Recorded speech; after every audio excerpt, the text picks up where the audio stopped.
Corbolic V2.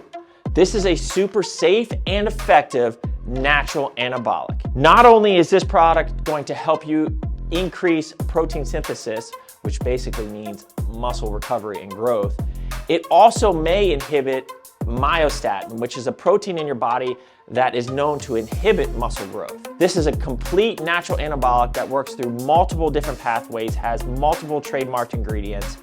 If you are a natural athlete looking for that edge, Corbolic V2 is what you need. Get yourself some. Woo, look at that. We got caught by surprise by that recording. Welcome back. Welcome back, everybody, to another episode of the Pro Physique Code with yours truly, Stephen Bogrand, Mrs. Christina Castle, and Mrs. Danica Johnson. Hello. Danica, what is your, if you don't mind, maybe, I don't know, your husband's name? Have you said it on the podcast? Matt. Okay. After you and I talked, this is a random story for everybody. The next day I was looking at my phone and I was like, who is Matt Johnson? And I was trying to figure out for the longest time how I had had a conversation with a Matt Johnson. And it was when you called me, it shows up as your husband. Oh, that's weird. Isn't that so funny? I wonder if it was because it was connected to my car, maybe? I don't know. So I think it's connected based on whose name is on the bill. Because Oh, that's so strange. So every time I call people, it comes up as my husband. The next if, I was looking if it's at just it, caller ID. I was like, for 45 minutes? Who I was was I? like, did I just have my phone open to some random person? And I was like, sitting there like, man, I'm just calling people and I don't even know it. And then I was like, oh wait, Johnson, Danica. Oh my gosh. I'm going to have to see like if I call other people, I'll ask. It's my maiden name. And so that was why it Yeah. because I was like, I don't even know anyone in my family called that. I mean, it was the same way for me forever. Like if I called somebody and I wasn't in their address book, it would have my mom's name on the caller ID. I was just like, I'm a man. Even after I had my own phone plan, like completely like on my own, I was like, I'm a big strong man. My name's not Donna. Real boy. Yeah. So for those of you out there, none of you understand how excited Christine is for today's episode. I'm like, can I just change the topic before we introduce it? Like, I mean, let's talk about Danica's phone. I love it. Danica's all like, yes. I think I've already drank like 20 ounces while we prepped for this episode just to like do something with my mouth. My favorite part is like Danica's over here, like with that Jack Nicholson meme, just like, yeah. She's into it. I love conversations that make me challenge myself. Like I am totally about, I love when people like push my perspective, challenge me a little bit, make me think outside of the box, like encourage me to really like dive deep into my own values and opinions, where they stem from. Like I'm all about that shit. So when anything comes up that's like intriguing and also challenging for me, I'm like, I am in. Let's do it. Yeah. I'm someone who likes to do that in private. like I am not opposed to being presenting something that's like that says everything I believe is wrong in the form of like a book or something, like or like whatever the information is, like however, and then taking it in and then being like, here's how I can implement that and here's what I've learned and stuff. I am horrific at having people do that to me because I'm defensive and like things like that. So like things I know about myself that like I will 100% say I usually will hide as much as I can from those opportunities because I know I'm going to get a certain way. And I know that's not great, right? And we have to work on that and like all that fun stuff. But yeah, so here I am on the internet doing it. Yes. Does that mean, and the worst part is that Steven has like a really good insight into how my brain works. And he's like, I'm gonna do this to Christina. You're acting like my brain is any different. No, I know, but you're better at using our brains in public. I think I'm good at shunting my emotions. And so you're gonna be like, oh, that's great. And Danica's be like, Steven, you don't need to do that. That's bad for you. You need to feel your emotions. And I'm like, no, I'm gonna push them down to a ball No. like Hank Hill told me in King of the Hill. And I'm just gonna ignore that they exist. Right. Uh, We so just like, like an unhinged mental health episode one day. That'd be interesting. I mean, this might be it. This might be it. It'd be it. Yeah. All right, fun stuff. So they don't even know what we're talking about. No, but this will probably be, if there's one episode that we're gonna do, this is probably gonna be the one that I think pushes people to be like, F you guys, or like, okay, cool. And my hope is that it's like, all right, let's maybe look at some things that are happening currently. So, current event things that are popular, that have a lot of people possibly excited, possibly not so excited. And let's talk about kind of what we see on those things, being in that kind of public health space. Granted, we're not public servants by any means, but I think it's a pretty fair idea to say we have an impact there with the people that we get to work with and with the information that we try to put out to improve people's overall health, longevity, wellness, all that kind of stuff. And what do we see in our own interactions and perspectives? And then, sure, what does some of the data say? What does some of the science say? Because I do think that that is another thing that it's hard to navigate. It's hard to navigate. Okay, well, and we'll get to this later. What does the science actually say? Who do I believe? Where do I, figure out that this coveted truth that it somehow exists? And it's like, well, that's a hard question to answer too. But I think looking at what we see on a regular basis with the people we interact with can be really beneficial. And so everybody, people are about to either tune in or tune out. Yeah. Because the idea came to me from that ad on YouTube where you have RFK Jr. sitting in front of all these processed foods and talking about banning dyes, banning additives, and some of these other things that are put into foods in our, things that any of us probably eat on a normal basis. And I was like, man, for me, I was like, but are those things the big issues? I'm not against, and I don't think any of us are against, and maybe Danica will be the dissenting opinion here, bringing out things in our foods, like maybe some artificial dyes or things that we'll say many other countries have said, yeah, you know what, that's a no-go for us because it's been linked to some negative health outcomes. Right? Are you against it? Are you my dissenting opinion? No, but then also like sometimes in those situations, it just has a different name in different countries and totally gets used and we just don't know that. But that doesn't get 100%. talked about. And that's part of the frustration. Right. But I don't think most people aren't going to know that. And that's not common knowledge per se. And so it's like one of those things, because for me, the idea came off as great. If we can do things to positively impact public health, I think that's an awesome thing. But I didn't feel like most of the things that were being talked about in that were the things that I see having the biggest impact on public health. Right. And I think that that's a hard question to ask of anybody because I think just about all of us would agree that that is not a simple answer. It's not a simple answer. It's not a simple answer of how do we help people to be healthier in a way that is realistic and actually freaking works. Right. Because if it was as simple as all the doctors telling people eat less, move more, America would be healthy because they've been saying that for decades, right? We've had decades of trying to encourage people to make better food choices and to live more active lives. And, there's a whole slew of different approaches. Shoot, we have medications now to help with people like anti-obesity drugs. And so now we have pharmaceutical interventions for that. But like when I see anything in terms of public health and what's going to be the biggest factor, for me, additives and dyes, it's not a bad thing, but it's not the main thing. Right. Yeah. Right. For me, so my frustration with some of like the messaging and stuff like that and the focus and stuff with what's going on right now. I choose and like put out to our person here at Pro Physique who helps us with like matching clients and stuff like that.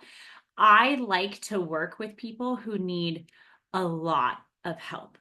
I like to work with people who have no fucking clue what's going on, where to start, and they really need big change, right? Like the people who need to lose 10 pounds or even like prepping is not the stuff that gets me like the most excited. It's my clients who come to me at like 240 and then we're able to get down to like 180 or something. Like we're having big changes and we still have work to go and like things like that. But with like these big things, and I feel like with the information era that we're in and the availability and things like that, and then the fact that anybody can put out anything and like so much, right? Like the deluge of stuff that comes out. And we've talked about this before when we did a podcast on like studies about whether or not they're relevant to you and things.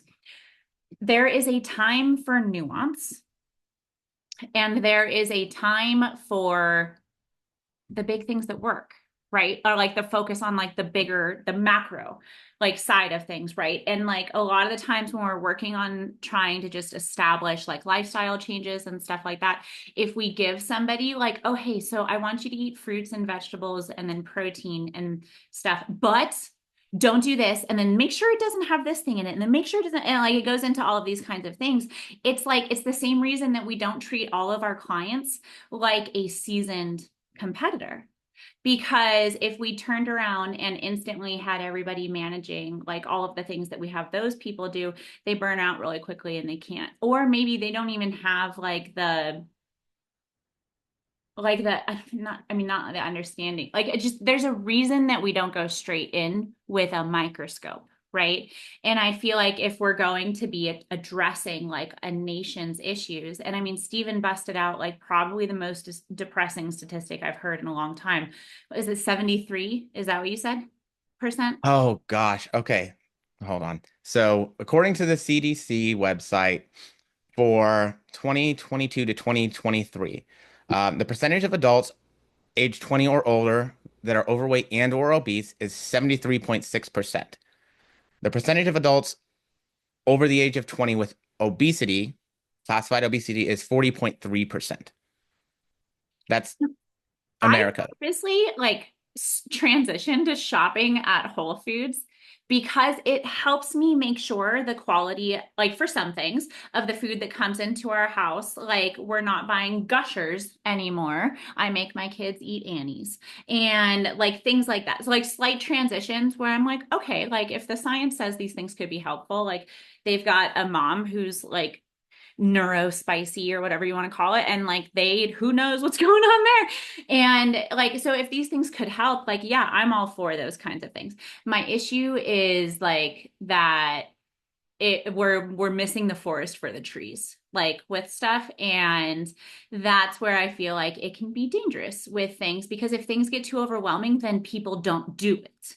And so like I just want to get that number down, right? And like this takes us back, it makes me think of like the healthy at all size movement and things like that took over things for like Yep. like there's so much. Yeah. Well, Well, Danica unmuted. I know I did. I think that what is important is to like finish the sentences of like food dye, for instance. That was something that like my husband and I were like, oh, that's an interesting thing. Let's see. Like, okay, I'll take a look at it. And that is a small little tiny thing that I could potentially change.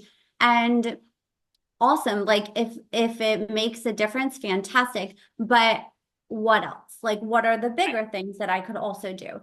Those might be the little things that like maybe over time can absolutely cause an impact, but that's not the everything. So like that's where I kind of stand with things. The thing that kind of fucked it up a little bit is we have a very fear-based society where like, oh, oh, they're fearful of this. We're gonna play on people's fear and emotion, and then we're gonna escalate it so much and make it so big, and everyone's gonna dive in, and we're gonna make posts about it, and social media is gonna be big, and then people get like on the bandwagon of like, Right. I'm only going to focus on this thing. And Yeah. that's their own fault. That's their own fault. Like social media has been doing this for a while now. Like get So on the long. program. This is our own doing and participation in the fear-based stuff. So if you're able to kind of look at it from a different perspective of like, what are the other big things that I could do? Are they even saying bigger things? Or are they just saying like, here I am and let's focus on food diet? Because I would fucking hope this is where my emotion gets when I start to swear. Yes. Right. No, you dropped the first F-bomb and Steven and I were like, woo!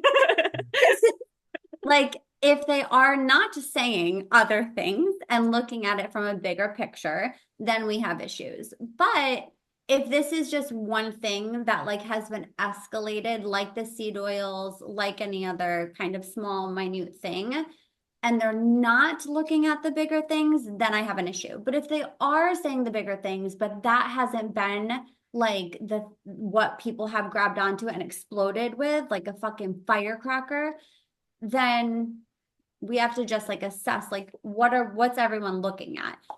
Everyone here has the ability to look at the bigger picture of things, right?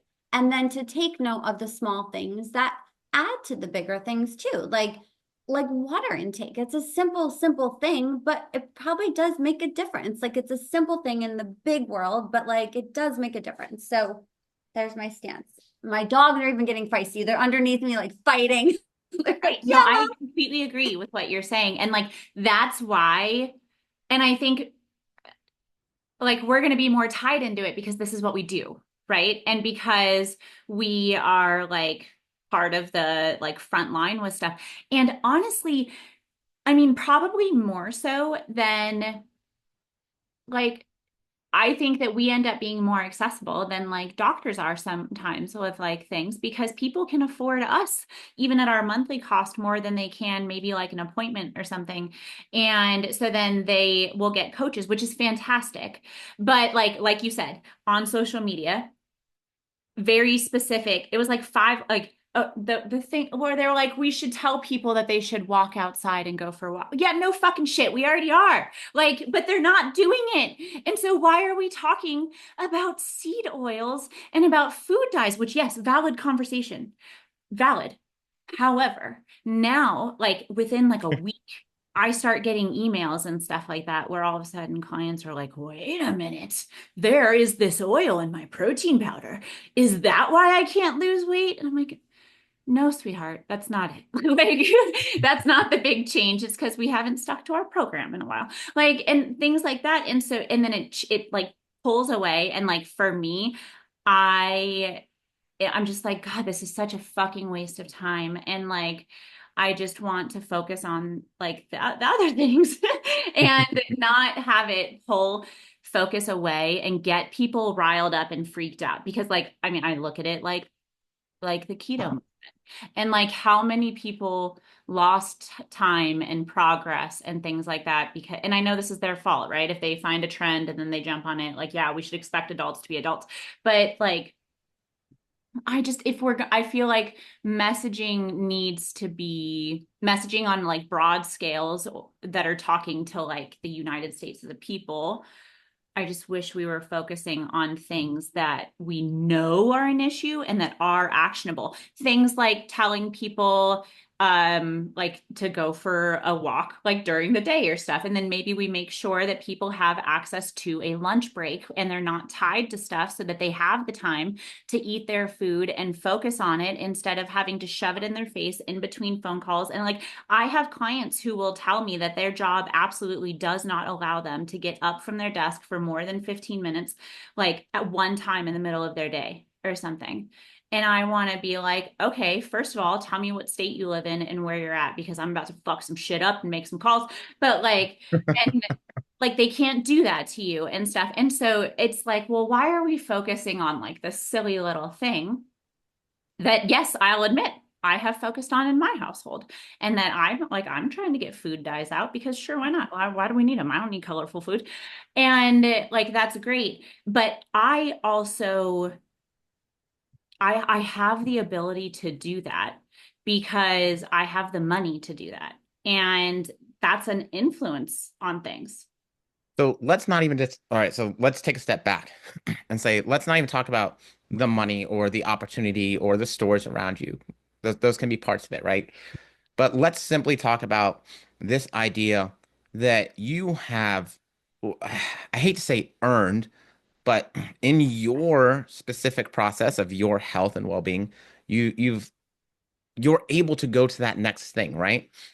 You're able to be at that more in-depth thing. And I think for a while now, for our industry, the forest for the trees thing that we've been dealing with a lot of times, like the hormones, right? Oh, my hormones are off, or my insulin's off, the But insulin sensitivity, right? Oh, my gut's off. And it's not to say that these things couldn't possibly be something that's an issue for you, but if we don't have the same calorie intake, the vast majority of the time, how can we know that that's a problem? Because things are all over the place, right? If we don't exercise on a regular basis, well, how can we know that that's necessarily your specific problem on that when we haven't garnered the wide net? And like, all right, let's cast a wide net first and then let's get more in depth. And I get the frustration because we've been casting a wide net in all right, how do we keep people healthier and keep people at what we will say the data supports our healthier weights, right?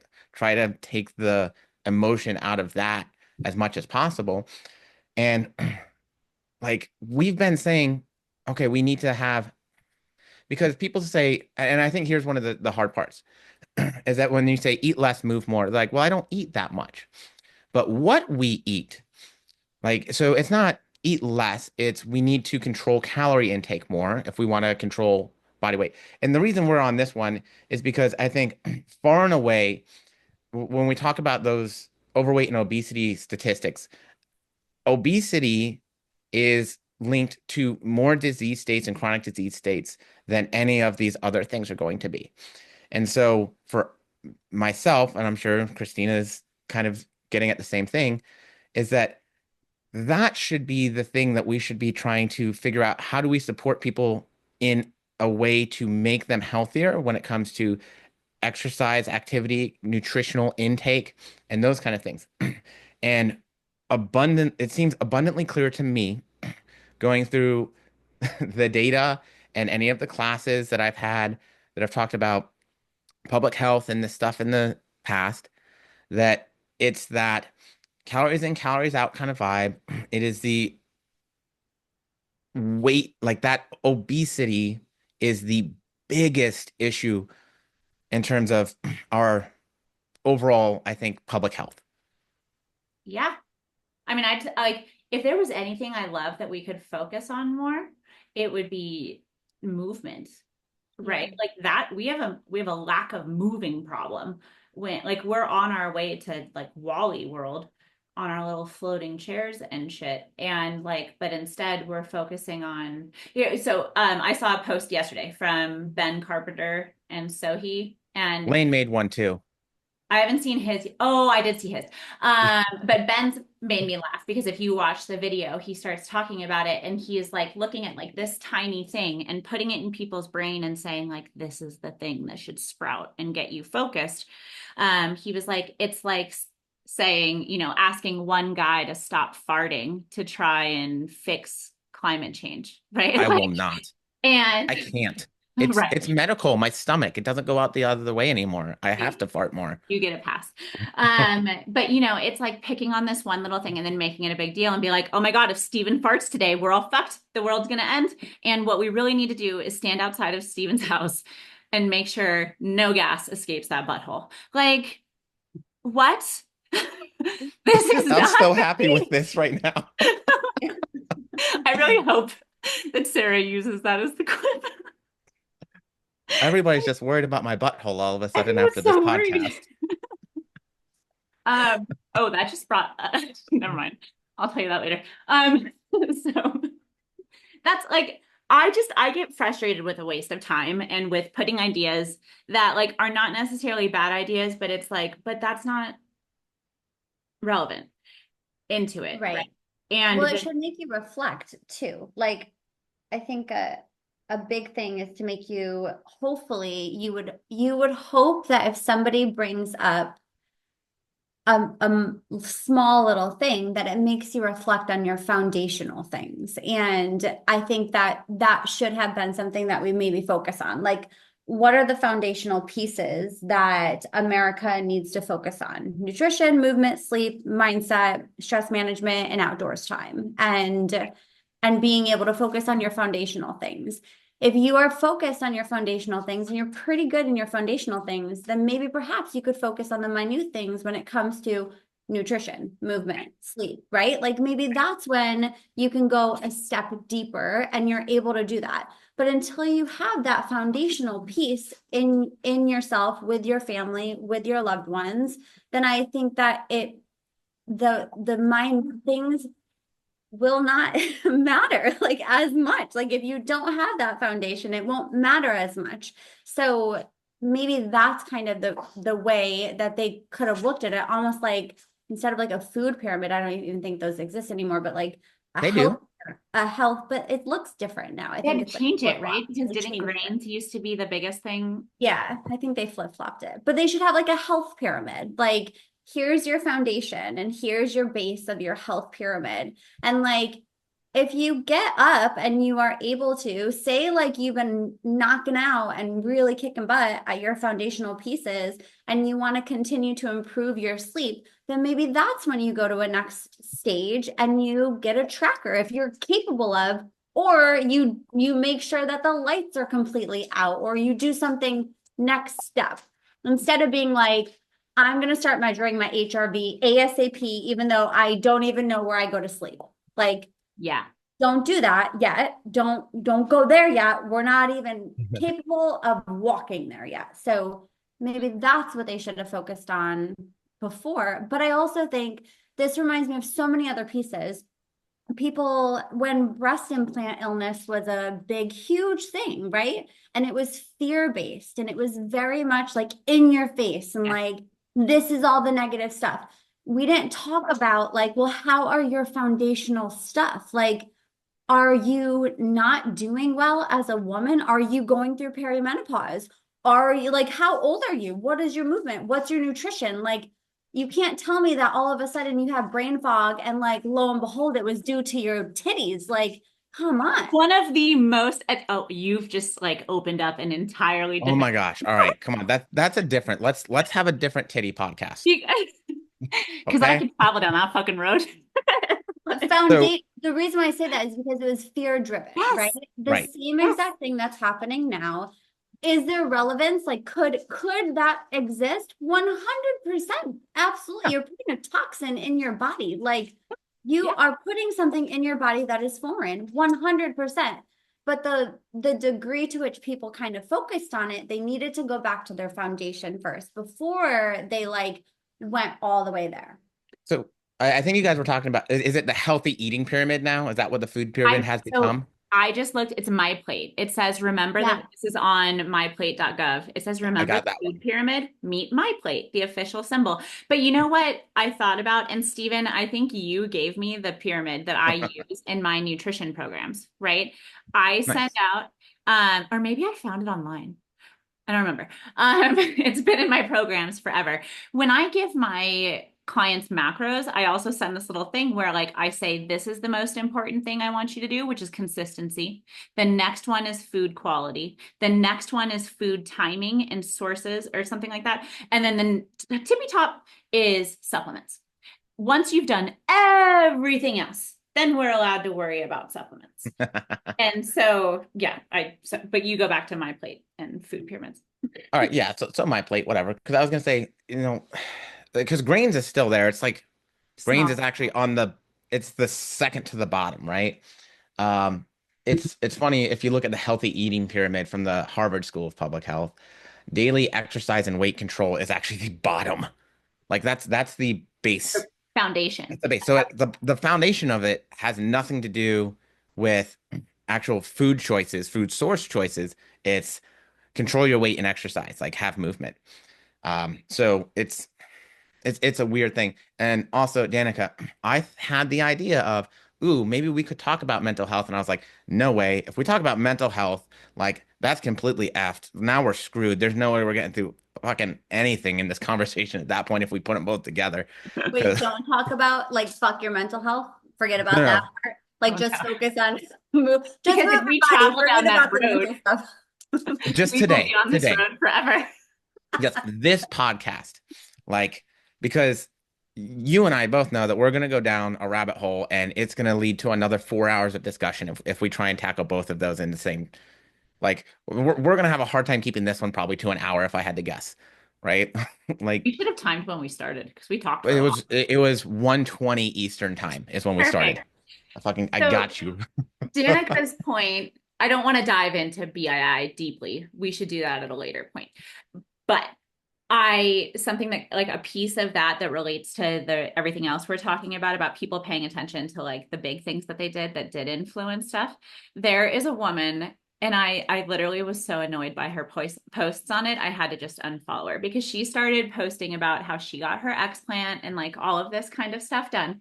Now, since her explant, yes, she looks like a different version of herself. She's lost about 10 to 15 pounds. She looks great, like she's putting in effort. And what she does is she'll put in these captions where she'll be like, this much time since my explant, and I got my boobs removed, and I had all of these symptoms. Ever since my surgery, I decided it was a good time to put an increased focus on my health. And now I'm eating more protein. I eat fruits and vegetables, and I've gotten back into an exercise routine. So glad my implants aren't here with me to do it. Well, it All wasn't right. the implants. Like, it's the fact that now you fucking care. And like my problem with the food dye thing is that it's taking the agency out of the decision of the person who's buying Fruit Loops and saying like whatever, enjoy Fruit Loops, they're downstairs in my pantry right now, have your fucking Fruit Loops, but don't say the problem isn't the fact that I live off of 7 bowls of Fruit Loops each day where each one of them is 3 servings. The problem is that the mean Fruit Loops people put in the wrong color, and if they just changed the color of my Fruit Loops, then they wouldn't make me fat. Right. Okay. So I think this is a good point to make because one of the questions that like we came together was, can you overdo it on healthy foods? And I Yeah. think this huge misnomer. Um, and I will straight up say Americans as a whole have extremely little nutrition education. It's one of the reasons that we do what we do. That's why we do the podcast. That's why we put out YouTube videos. That's why we put out, the Instagram educational little, hey, cool, I'm learning something by swiping through this stuff, right? It's because the level of nutrition education it's just not good. Right. And so this is what like got me and where my mind went watching that. I think it was like 5.5 minutes, 6 minutes, whatever. Actually, hold up. I got it pulled up. 5 minutes, 44 seconds. It was 5 minutes and 44 seconds was the video. Holy cow. And I was like, I was, I don't know, concerned, questioning. I was like, okay, so you have all of these fairly processed foods in front of you. And we're talking about the dyes or additives in them, but not talking about the fact that I can overeat on those foods very, very easily that can put me into a calorie surplus, that can cause weight gain, and that can continue over months and years that puts me into a place where my health is now at higher risk. And that's what like perplexed me about the situation is because those of us who have a lot of experience and education in the nutrition and weight management and weight loss, we look at that and we're like, what the fuck are you talking about that for? Like there's all of these low-hanging fruits here or lower hanging fruits.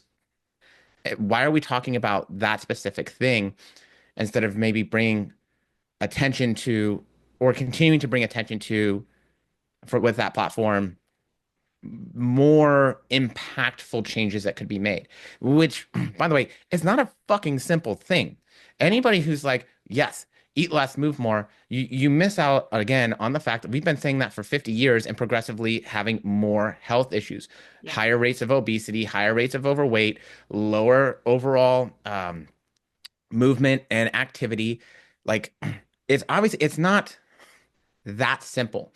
But in getting into that minutia thing of this one thing might be impacting some people, it's like for me, it rubs me the wrong way a little bit. Like, why are, I would be so much more excited if they were like, hey, look, we want to include nutrition education into health classes in middle or high school, or have it be its own class to where we are going to teach every single person going through public school how to reach a nutritional label or how to read a nutritional label, how to interpret that, how to look at serving size, how to look at, what calorie intake is, what protein does, what carbohydrates do. Like, I would be like, fuck yes. I'd be so excited about that because one, it does a lot, like put me out of a job. Cool. Put me out of a job. I'm about it. Um, but I am, I don't think that those small things are going to improve overall public health to the degree of multiple other things that we could be looking at doing. Um, for making people's lives better. Right. Well, I think another thing to look at too is it means like extreme ownership for a lot of people, right? To be able to not put blame on companies or food dye or seed oil 100%. or whatever else, right? It means that you have to take extreme ownership and like to bluntly say it, figure out why you're not caring about yourself as much as you probably should to make some healthy decisions for your body that you only get one of and you can't trade it in. So, and that doesn't sit well with a lot of people. And it's really, really hard to take that extreme ownership. So, on an even deeper level, what brought us to this place that we just don't care like enough to do it? Or that and I think it is miseducation or lack thereof, or I would even argue like support. And let's be honest, the prevalence of highly palatable food has absolutely been like completely changed if you look 50 years ago, maybe even 20 years ago, right? So that's what we're kind of dealing with. So if people were able to be like, wait a minute, I want to take control back of my body. I want to be able to say, like, I can make these choices. I'm going to take ownership of this. How can I educate myself? So from an educational standpoint, I think that needs to be there. But then I also think it does come like you got to take ownership of like what you're doing now, and is it contributing to a good life, a bad life, a healthy life, or whatever life you want to have, right? And if you don't care, you just don't care, and like that's what you're dealing with. Yeah, my Which is you're right. issue is like it's like just dangling like a boogeyman and being like, it's not you and your choices, it's him. Like he's the one doing this to you. And then it's really easy for people who already feel defeated, who already don't understand, because how many adults do you know that are willing to walk up to you and be like, protein makes me feel really stupid. I don't know how much to eat. Like no one's going to say that. No one, what protein is, like very basic, like what is a protein? no one's going to be like, it's very hard for adults to be like, I don't understand, help me. Right. And so to just present them, and like, I feel like you see with social media, how fast they can put something on there to rile people up and be like, this is the thing you should pay attention to. And that's the vibe that this gives me. It gives distracting me. And because I have like a deeper understanding of this stuff, and I took the time to go get degrees in it, and then this is like my whole life is fucking food and talking about it. And I can say, all right, well, this shit makes me nervous, so I'm probably going to lean even more into whole foods that are single ingredient and stuff like that, because I don't even know what the fuck they're doing with stuff that they're not telling me about. Because even though I can read a nutrition label and I can read an ingredient label and understand what's going on there with stuff, like there's always going to be things that we don't know. Like they're just always, that's how things work. Like, Yep. and so it's just, it gives boogeyman, and that's what pisses me off, is that I feel like it's a veil over something where I'm like, we do have these pretty easy to implement. Like really, it is far easier to implement 20 minutes of movement per day. What is it, 30 minutes would meet the recommendation, right, of 150. Do you know, it's like pulling teeth to get some people to go on a 20-minute walk. Like asking people to, where I'm not like, I don't need you to have a treadmill. I don't need anything like that. I just want you to get a 20-minute walk every day this week. And I will get responses back where it's like, well, I couldn't get that done because of all of these other things. And I'm just like, there's no way you're going to convince me that you truly, truly did not have time just to get in 20 minutes of easy walking in your neighborhood or around your building or something like that. And like, these are people who are willing to shell out the cash and who are saying, tell me anything to do. But I promise if I said something that was like super crazy and it sounded really novel, they'd be like, oh yeah, where do I pay for that? How do I do that? And it's the quick fix. That's the thing about it. And then we're just presenting this new quick fix, which is let's pull an ingredient. If we're going to pull an ingredient, you know, it would be great and far more impactful for the number one killer, sodium. We could look at how much sodium is in food and how that's just packed with things that would have more effect on people's day-to-day life and an improvement if we reduced their blood pressure. And then they didn't have to be on as many blood pressure medications and like further on through that, right? Like there's so... Which, side note, exercise also would do that.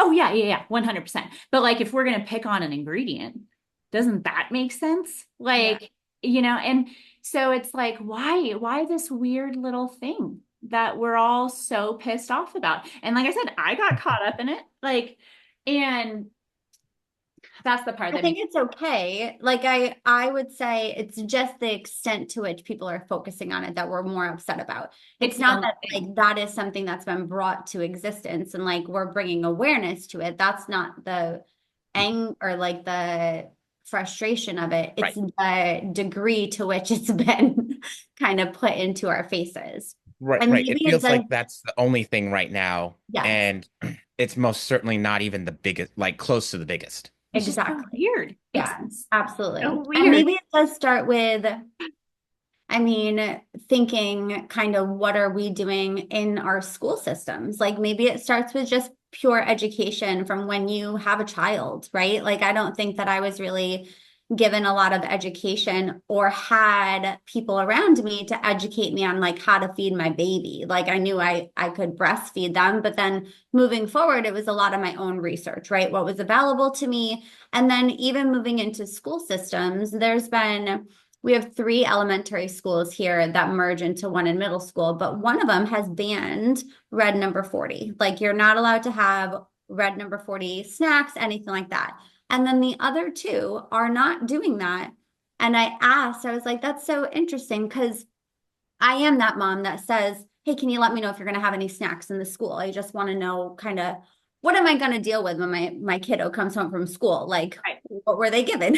And I should know because it's my child. And so a lot of the things are not, it's easy, it's palatable, it's bright colors. And they were like, the reason that we don't want to do this is because there are some food insecurities. Right. And which I totally understand, except for, okay, there's food insecurities, and that's 100% something that we should look at. But what about the education? Like, where is the education? What are we teaching people? Are we even talking about that? And I don't remember nutrition being a topic. Like, I think I did one lesson and maybe it was like how to bake. And that was it. Right. I mean, so the hard part with that, I've had my kids' teachers try to pull that shit where they have tried to say something about the snacks that I send, which I'm always like, oh, let's have this conversation about I would love that understanding you have. Because like I have an 11-year-old boy who works out for 3 hours a day, twice a week, and is growing like a fucking beanpole. And he has a size 8 waist, but he has size 14 length legs, right? So he's just like this skinny thing that I have to keep calories on. And he takes a protein shake to school. He takes 2 things of fruit. I send like a chomps bar or something like that. And then I usually send something that is just 500 calories worth of whatever the hell I can get inside his body, because he's also fighting ADHD at the same time, which means that if he's hungry or he doesn't have like a solid base of calorie for the day, that's going to fuck his entire school day. And like, we're not going to be effective. What?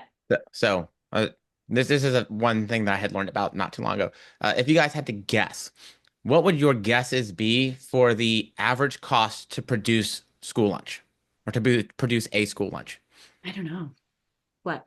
I'm very Like one school lunch, Yeah, per meal. like 75 cents. Oh, you really underdid it there. It's a little under $4. Okay. It's a little under $4 per meal. So $4 there also per meal. right. So I think there is definitely something that we should say that there is this idea of cost as well Mhm. that has to be associated with food quality. So say for example, you're expecting the school lunches to be these super organic, healthy, whatever meals. That's not even close to realistic at $4 or less per meal. Or the It's snacks just not. coming in. The snacks coming in. For me to buy Annie's gummies, bats and bunnies or whatever they are, that are colored with natural sources, that box cost me like $8 fucking or some shit to get 8 little pack. That means $1 per pack. Oh God. Math I hadn't broken down. Compared to Walmart will sell me Walmart brand Gushers or whatever for like 99 cents for the box. And then like, so unless the school is going to provide an alternative for the children that bring that stuff in and they're going to help make sure they have it, this is my concern, right? Because there's like, they talk about policies like this getting put into place. Am I against that policy? No, cool. If you can pull it off, have at it. But what are you going to do for the kids who are on food stamps? Right. And what are you like in those situations who can't, where their parents are relying on that? Because the other side of this is that the school will have shit to say about what I send for Riker, but they will turn around and you know what they served for lunch last week? Bags of chili cheese Fritos with taco meat dumped inside them. And That sounds delicious though. hey, walk-in tacos are the shit, but don't come at me and pick on what I'm sending my kid if that's what you turned around and gave them for lunch, because I know what they get for lunch we get free lunch here and we get free breakfast. So you best believe I tell my kids, I don't care what's on the menu, you're going to eat that because I'm not buying your lunch. And so I send them enough snacks with it. But like, if you can't pick on what they're bringing in and then turn around and have chili cheese Fritos, because I'm sure that I can go find food dyes and I could go tell them, you know, these are not providing adequate calorie or like adequate nutrition per calorie and stuff. So like, how are you going to give me grief? And like, that's my problem, is like the disconnect when they pick this one tiny thing that has the potential to disrupt an entire way that like a district feeds children. And they're not thinking about the people who aren't going to be able to supplement like with stuff. You have to start there. Like the education piece, sure, start that shit tomorrow. Like my kids know what a protein is and how to identify it on their plate and how to balance their day and stuff. Not everybody can do that. That should start in kindergarten. Like as they teach kids colors and like all of that kind of stuff, start pointing that kind of stuff out. I am all for that. There are so many things that have come out that are ideas that they want to move forward with that I'm like, hell yes. But how do you tackle these other things first? And because like they're like the end game stuff. It's like we're doing peak week the first week of prep, and it's not going to help you. It's like we're doing peak week the first week working with a coach. Right. Right. Okay, so I almost want to take a step back to something that we kind of touched on earlier that we haven't really gotten into, but there are also societal differences in terms of like work, home, and all the other things that have a huge impact on movement and like our physical activity. Because if we look at, let's go over physical activity guidelines since we brought it up a little bit earlier. So 150 minutes per week of moderate to intense physical activity, right? So if you did 30 minutes per day, 5 days a week of aerobic activity that was moderate to intensely physical, you would meet that activity guideline. I would say I don't know many people that meet that, I was right? going to say, can you break down then, and does the recommendation, I'm looking it up too, does it say what is moderate intensity? Because like going for a walk would not meet. Not necessarily. There are some people where going for a walk would absolutely quantify moderate intensity physical activity. And Now, then it's not 73%. going to last for long, Right. that simple walk is going to do it, but depending on if you have hills, if you're on an incline, how much like so for some people, if that's where you're starting, fuck yeah, that counts for you.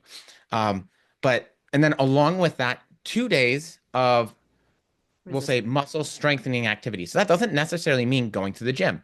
That could mean doing body weight squats at home. That could mean doing push-ups, right? That could mean calisthenics or banded work, whatever. 2 days per week that work all major muscle groups. That's it. And that's not even saying like, okay, at least 2 days a week that works all major muscle groups. It's not saying you have to go do 60 minutes of that. It's just saying you need 2 days a week where you work your major muscle groups doing some semblance of muscle strength and activity. Those are like, I think overall, most of us hear that and we're like, well, that's not crazy. But the day-to-day life, you're like, oh shit, my day's gone. I was supposed to do 30 minutes of on the bike today, and boop, it's gone. And then the next day's gone, and the next day's gone. So, in terms of our expectation for what we have on our plates, I think that has changed over time just since I've been a kid, right? And I grew up with a single mom, right? So like she was already pushed hard back in like the 90s when we were growing up. So now I'm like, people have, I think, in general, less free time, and work situations are completely different for people nowadays. We all work sitting behind a computer, right? Okay. Well, I can tell you what, when I waited tables, I was never hurting for steps. I had plenty of movement every single day. When I was doing irrigation and landscaping down here in Florida, guess what? I was moving every single damn day. When I was cleaning out foreclosed homes, I was moving. And so there's been this shift with technology that also has made a huge impact in terms of how much people move. So we talk about the food intake and those kinds of things to some degree, but the expenditure, how much we move, how our heart rates get up, all of the activity stuff, those have all changed exponentially just in my lifetime as well with how technology has progressed. And so I think and this one is it goes back to like kind of what Danica was saying, where we have to own this on ourselves, just the same way that we own our eating habits and the food choices that we make. We have to own our time to some degree, which is easier said for some than others, right? I have that ability that, and I do not take this for granted. It's literally my job to some degree, right? So it's very easy for me to make the excuse, I need to get up, I need to get out, I need to go do some muscle strengthening, I need to do some aerobic activity. It's not the same for everybody.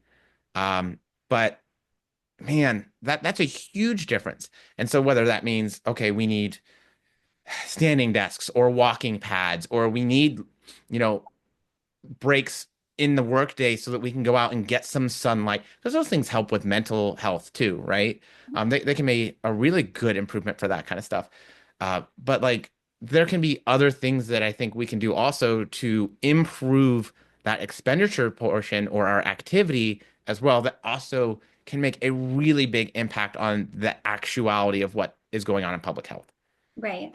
I think another along that, being able, and along with extreme ownership, but being able to kind of assess like what barriers have I kind of put into my own life to make it so that I can't move as much as I would want to or is recommended to, or whatever that may be. Because there's been many clients that have said, I just can't get 4,000 steps. And I'll say, Roger that, lay out your day for me, your complete day. When you first wake up in the morning until you close your eyes at night, I want you to lay out every single minute. I will find you time that you are missing out on that opportunity. And also, I'll connect you with your kids a little bit better too. How about after dinner, when everybody is just sitting down watching TV, maybe you go for a walk, or maybe you play a game around the house, or maybe instead of thinking that you're Superwoman and can carry the 500 grocery bags in at one time, you make a couple of trips. Like there are so many other things that you could do if you just like zoomed out a little bit. There are some things that you won't have control over. Absolutely. You're in back-to-back meetings and you're sitting, that maybe a walking pad, right? Like you could probably do that if you're financially able to do so. But there are little nuggets along your day that you could absolutely increase your movement. And if you want it and want it bad enough and know the benefits that could come from it, then you would give it a try. What's the worst that could happen? The worst that could happen is that you don't like it, so don't do it and tell us to shut the fuck up. The best thing that could happen is that you're feeling better. And like you are like, oh my gosh, I didn't know I could get 9,000 steps a day. I thought I was closer to one. Yeah. Yeah. Christine's like, sure, absolutely.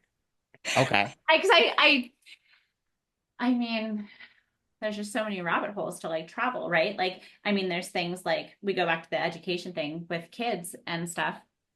And I mean, I was appalled when I found out that like middle school, like Riker doesn't have PE.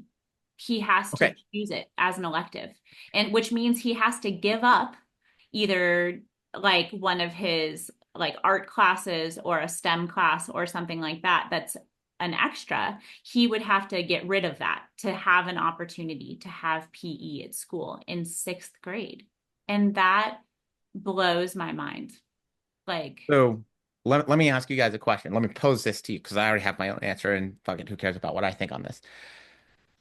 Why do we need that stuff now? 30, 40 years ago, this didn't seem to be an issue. Why do we think this is a need or a benefit now? well, P. so kids used to walk home from school. We'll say PE, we'll say possible education in terms of nutrition and stuff, those kind of things. Like, why do we need this stuff now? Like, what do you see as parents that are different for your kids than it was for you when you were younger that you see making a difference in terms of like kids meeting physical activity guidelines or having reasonable nutrition? I mean, I know like with the stuff that I would change, like how their classrooms go now and how the day, like, which, and like leads into revolving around that stuff. I hate that very small children are on laptops all day long. Like that's their whole day. They're given Chromebooks in like kindergarten, and then that's how they do stuff. And then I think it's literally even like less movement in the classroom and throughout the school. Like they're doing less there, where they're not even getting up to walk to the other side of the room to work with somebody because they're doing all of their individual work, or they're talking to each other with like Google and whatever it is, like chatting and things like that from across the room so that it can be quiet and they all have headphones on. And so like we're just caging everybody in front of computers as much as possible for as much of the day as we possibly can. And then it'll kill me with the school when like, so my kids are in sports and stuff like that. And I have to talk to them now about the fact that we're going to be missing school because we're traveling, and like, not everybody has to do travel sports, but like, this is where ours have led us.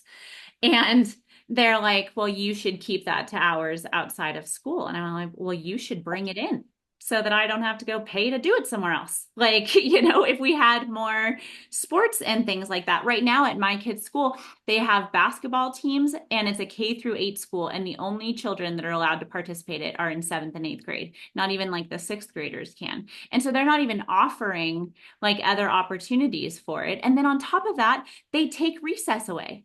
My daughter got 10 minutes of her 15-minute recess taken yesterday because she talked 3 times in class. Now, should she learn to zip it at appropriate times? 100%.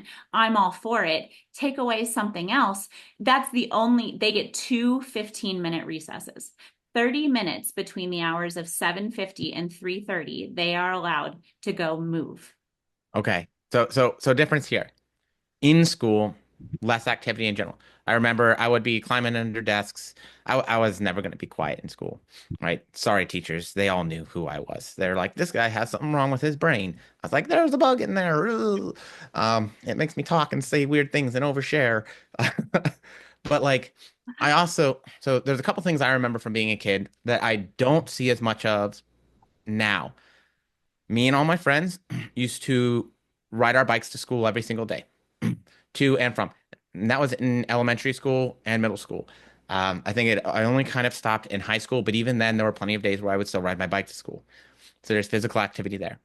But you know what else I remember? I remember going out into the field, like we had that big field and we would do like all the kind of stuff. I remember wearing skateboard shoes and big ass jeans and sweating my ass off at lunch every single day or whatever recess time every single day because we were out there jogging or running or walk. And the kids that didn't want to run, they walked and whatever.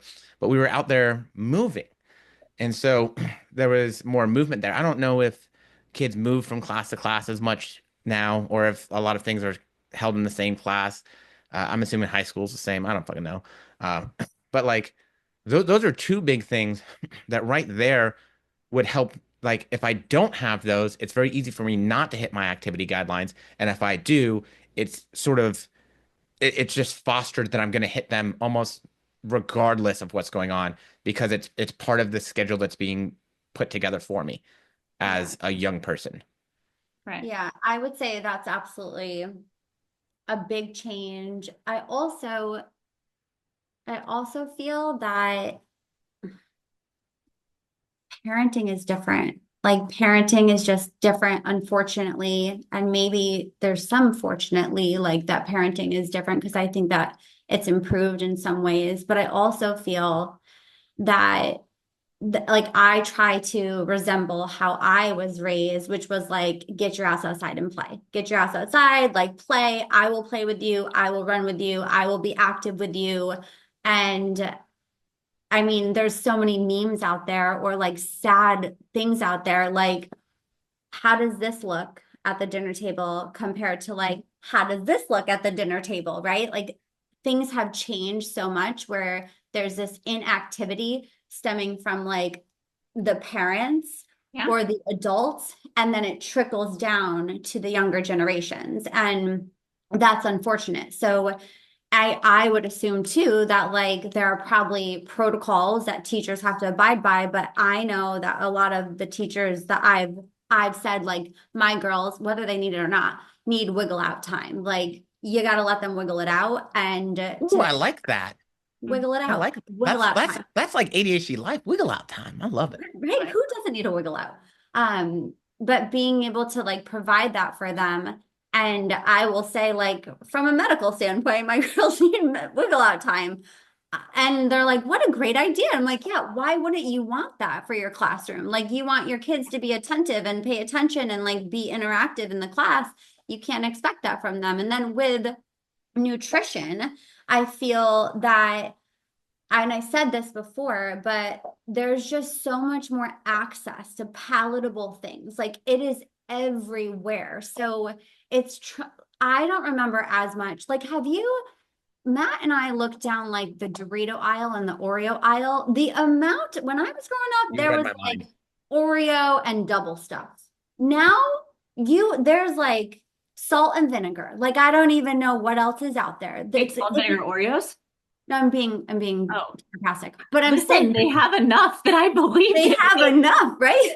They have enough. Like there's so much. So I feel that now the education is even more important because they should, or the ability to say, like, here are options, and like, I just want you to know about the options. Like, I want you to have some. I have my girls read the back of the ingredients because I want them to know. I'm like, yeah, you want that thing? Can you let me know what's in it? Like, just read the back of the ingredients. And if they can't pronounce it, or if they're just shooting out chemicals, I'm like, okay, what choice do you want to make? And they'll look at me like, well, could you make this at home? I'm like, no, I have no idea where that came from. Like, I don't even know how to pronounce it. And I have no idea. I cannot harvest it, kill it, catch it, any of the above. But you want to put it in your mouth, all you. And so I make that education piece because it's even more needed now because there's so much more available. That's like wildness out there. So maybe when I was growing up, there wasn't as much. Education was still important, but I was also, my parents were on food stamps. So like I got what I got and that was it. Hey, So shout out to the blocks of cheese and unflavored kicks that you got on food stamps and WIC, man. You weren't allowed to have that shredded cheese. At least we didn't have any additives. They didn't have to try and make sure it didn't clump together. so so this is I think the second and probably where we should try and start wrapping it up from, because we're like an hour in, I guess, right now. Uh, is that the food, like the what we have for food choices and options is very different than what we had when we were kids even. And go back further to our parents, shit was different then. Yeah. I think one of the biggest differences is, and again, this is what bothered me. Like, you have all these hyper palatable, super calorie dense foods, but we're talking about additives in them instead of talking about how we need to be aware that it's it feels like less food, but it's more calories. It feels, and how these things can impact us. Like, I don't remember there being an aisle when I was a kid of candies and sweets. You could go to a specific store in the candy store, and I had to behave or be good to get to go to the candy store. But realistically, there were some chocolate bars at the checkout, kind of. That was the majority of what I saw for like super palatable things. There were some options for chips, but it was always like salt and vinegar, sour cream and onion. It wasn't anywhere near the Chicken and options that we waffles. have here, Dill right? pickle. Dill pickle, yo, I ain't gonna be mad. Like, I'll be honest, I love dill pickle. And if you haven't had the dill pickle goldfish, those things were life changing. But life changing. But like, here's a difference. I could have cereal for a meal, but we didn't have like our fun cereal was maybe like a Kix or Frosted Mini Wheats or fucking Raisin Bran, You just had fiber in all of those. different, completely different options. Yeah. Um, and so yeah, the Lucky Charms existed, but we didn't have that all the time. And most of the time, what did we have for lunch? Maybe it was a cold cut sandwich. So yeah, maybe there's sodium in that for sure. But the overall calories were moderated because a lot of that was protein, right? And so it wasn't anything overbearing. And shoot, a lot of kids didn't like having the crust. So boom, there's some extra carbs and grains out of your thing, whatever, you know? So the options were very different. And I think that's why lesser education worked back then, because you didn't need as much to navigate this sea of options that's out in front of you. You didn't need to be able, because realistically, that healthy plate idea, like, that's what we went by. Okay, cool. Maybe we had a sandwich for lunch. And in the morning, sure, maybe we would have some grains and stuff and maybe some eggs. And then at dinner, we would have veggies with every meal because that was part of it. You just had veggies with every meal, right? And you had a protein at dinner. And maybe it wasn't the craziest, healthiest thing, but none of it was like so overbearing that I remember from childhood where it was like, man, we really got to be worried about this. And I just don't think that the environment, the food environment of our society today is the same to where that is enough anymore. And I think people continue to struggle with that. And I think internally, a lot of us would say, yeah, that's probably pretty damn true. Yeah, I don't think also the environment, the current for some people, the current environment that people are growing up in is conducive to making healthy choices either. I think that, and maybe that's like another topic, but I feel that for many people, that I see this all the time, but for many people, food has become a coping mechanism. And that is it's interesting to me. I'd love to know the data of like maybe 20 years ago, if it was as prevalent as it is now. So As a this is, comfort item. yeah. Right. So this is my thought process was this same thing. Food is a coping mechanism and is a dopamine hit, right? Ooh, feel good, yummy, yum, yum. Ooh, feel good, yummy, yum, yum.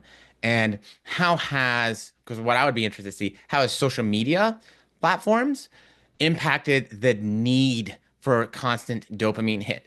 And so how does that kind of mindset or that addiction Yeah. almost to that ooh, yum, yum, little happy, or ooh, yeah, this makes me laugh, or likes and comments or whatever, how does that impact our nutritional habits and food choices as well?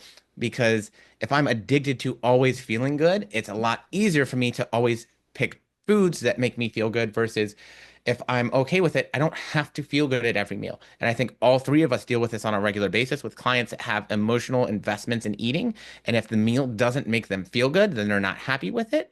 Yeah. And then all the meals that make them feel good are meals that aren't going to promote their longevity and health goals. Oh, I mean, I know this has to be like our last thing, but like that made me. That hits so hard. Oh, do you ever like say something you're like, "Fuck, why is this true for me? Why do I see this?" It's Right. I'm like the sad clown with the single tear running down my face right now. Well, so you made me think immediately about, and I couldn't pick out Mr. Beast in a lineup, but my kids are obsessed with him. And this fucking, have you seen the Beastables, Mr. Beast, like chocolate? I forget what it's called. They have chocolate and they have like he has protein bars and stuff. I don't know who the It's fuck he is. so gross. It is the world's worst chocolate. But my kids want it because Mr. Beast made it. And then I saw now Jake Paul, because I watched that fight. I thought it would be a little more intense. Did you like Tyson's cheeks? Did that do anything for you? Now they're back in my brain. So I went to their social media. I was going through Logan Paul. I fell down a whole hole while everything was buffering. And they're putting out like Lunchables, Beastables that are going to be like I shit you not, there I think they're in stores, and it has the Mr. Beastable chocolate, and then it has the Prime drink, and then it has like all of this other stuff, and now it's entirely tied to social media. How cool is your lunch? And it's full of bullshit. And so like again, this is a parenting choice and things like that, but it takes us back to like things that are more important than food dyes. And now I'm done. And that's marketing because like they market nuts and cheese as high protein. They're not high protein options. They're high, like most of the calories are coming from fats, right? Right. Organic is far and away, it's a marketing tool. Like it does not mean what you think it means when it's on a label. And so you have to like look further into that to say, does this fit the non-pesticides or whatever it is that I'm looking for that I'm associating that with? Right. And food marketing is also not straightforward. And I will say not truthful in a real or appropriate manner that's makes a difference for people. Because if I'm just eating peanut butter because it's high protein, like Yeah. that's no bueno. Same with like, full fat cheeses or nuts options. Like cool. Maybe they're higher protein than me having some chips, but that, again, it goes back to definitions, which I went through in my mind earlier, but I don't know if we said it. But like how I define something completely changes whether or not something's fact. And so saying that something with 10 grams of protein is high protein, fucking is it though? Right. Yeah. I would also, and this is something we can talk about. I'd love a part two, but when we are eating those foods, like say kids just like munch on those really colorful, crazy, and I'm not talking about fruits, but I'm talking about like Cheetos or Doritos or fruit snacks or things like that. It's lacking a lot of nutrients. There aren't a lot of nutrients that are in there. And like, you can fight me on this, but literally try to read the back of the ingredients and tell me how much nutrients are in there. That being said, our body is going to want those nutrients. So it's still going to be hungry because it fucking needs nutrients. So like we're going to want more and more and more and more. Like we are not going to be satisfied. Our body and being is not going to be like, that hit the spot. Like it didn't. It is lacking nutrients and it's still going to want some more and you're going to end up eating more of it. I will eat 10 packs of fruit snacks in a sitting. To try to get all your nutrients in. Not to get my nutrients. So, and there is something to be said because they do add certain nutrients to plenty of foods, right? So there are plenty of processed foods that like realistically that might be the only place that you're going to get something like, I don't know, like your folate that you need or they put vitamin C in like the fruit snacks and stuff. And cereal is my favorite thing to tell pregnant women. I'm like, have at it with breakfast cereal if you can't get food down because it's essentially a dosed multivitamin. So have fun. And if you can't eat anything else, go for it. So like, but you still have to have the ability to navigate only the calorie consumption of stuff. Yeah, no, I'm only talking about like if somebody's throwing up like their guts and for Oh yeah, like all the food aversions that you have during yeah, so pregnancy. then I'm like, eat breakfast cereal. I bet you can get that down. And like usually it like they're gonna get their iron, they're gonna get a whole bunch of stuff, they'll get some fiber. And so I'm like, that's an okay option. But should you live off of it? No. But we should totally do a part two because she has to go get her kids. I have so much more to say on this Right. though, She has and school I lines feel to like get we to. all do, and we've done a Was great job. was it as bad as you thought it was going to be, Christina? No. Yeah. See, But it's part two, no. No, I Oh, mean, part two. part two, parentheses, completely unhinged. no, I do like the idea of ones like these. I don't like pissing people off, which might be a surprise to some. But I don't, I tend to be very one way or another with stuff, with how my brain works. And then I will fight voraciously for like things that are important to me. And like I said, I don't like being made uncomfortable, but I'll put myself in those situations. I'll just hate it the whole way. But like, I mean, my thing today was that I didn't want to inherently piss people off with the way that I see things. Well, if people get upset, like here's the thing about getting upset about a conversation, like then you need to figure out like why would it make you so upset? Because this wasn't like pointing fingers or saying shame, shame, or like you're a horrible human being. This was literally having a conversation about a pretty significant thing that's happening in the United States. And it's impacting our kiddos, it's impacting adults, it's impacting our livelihood. And if people want to get upset about that, that's their own prerogative. But I would explore that more if it really pissed you off. Why did it make you feel those feelings in the first place when it's just a conversation? Yeah. Yeah, exactly. Also, side note, like if you talk about offending people or people getting pissed off about stuff, like I'll go to Ricky Gervais, right? He's like, there are people that are mad about equality. There are people that are right. You know what I mean? There are people that are mad that, certain people get to vote. Like, I don't, that you can't, it is, Gonna be mad.